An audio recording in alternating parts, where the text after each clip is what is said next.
Hi everyone, it's me, Dr. EVA Okendai Apia.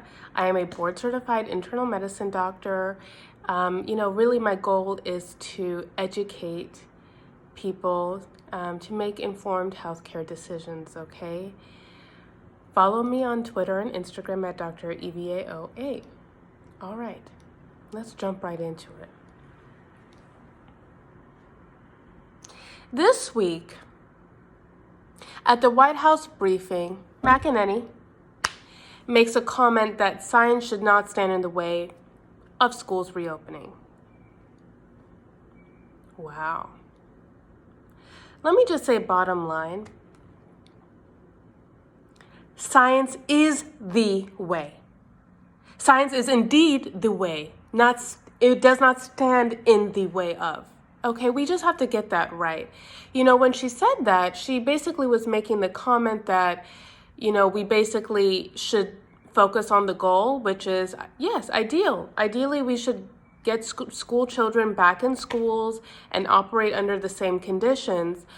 But then McEnany went on to say, actually, the data supports it. She cited the JAMA article talking about how children have lower mortality, meaning lower death rates, in a pediatric study or a study of children. Then she went on to say that, there are other physicians that agree. And on the one hand, she's saying science should not stand in the way, but on the other hand is using science to say actually schools can reopen. Listen, you can't have it both ways. You can't pick and choose. Science is objective, and there are different ways to interpret the science, but we're focusing on facts and figures and objectivity, okay? And we should use that to our advantage to make informed decisions. It does not stand in the way, it informs our way. And we need to understand that and be clear. Okay? And my concern is that this whole public health crisis has become so politicized, let me tell you. Just this week alone, the governor of Georgia is suing the mayor of Atlanta because of her mask policy. And it's like, okay, so we're going to use taxpayer dollars to prove a point? To do what? What does the governor propose instead?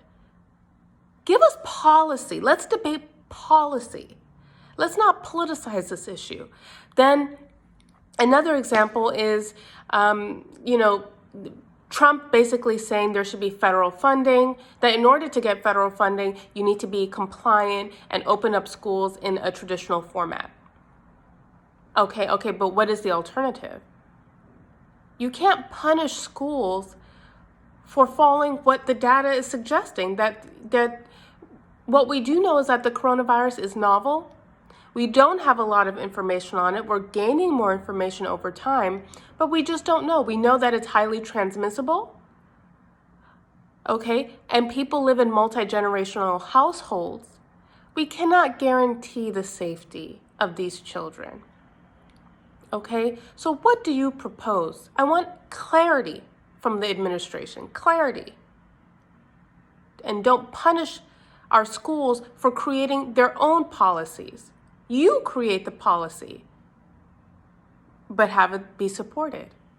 Next, the CDC is no longer going to be tracking coronavirus cases, and that's it for me. There has been so much misinformation and untruths from the administration, and I need objective data. I need clarity. And I trust the CDC. I trust the CDC. And so now, after Trump is saying, well, we have more cases because we have more testing, it's like, yes, but that's besides the point. We don't have time to applaud you right now. People are dying, cases are increasing. Yes, partially because we have the testing, but they're still increasing and people are still dying. And let's focus on the policy about what we're going to do about that. And so now that testing is increasing and numbers are increasing, now the administration wants to take control of that. I have large concerns. This is not going away because we just want it to go away. We can't just pick and choose what data we want to look at or don't want to look at. So what do we do about this? It brings me to my prior video. We need more scientists and public health professionals in government, in politics, to be able to translate between these two worlds of medicine and of policy. We need a way to communicate these topics in a seamless way, rather than politicize what should be facts and figures. The second thing is we need to recognize the difference between fact and opinion. There's data and then there's interpretation of that data. And there's what to do with that interpretation. We have to be very clear about what we're talking about. The third thing is that, remember, science, technology, all of the STEM fields, science, technology, engineering, medicine, should enhance our quality of life. It should support us, not stand in the way of our lifestyle. We should use the information we have in a meaningful way. Let me give you an example. If I tell a patient, unfortunately you have diabetes, okay?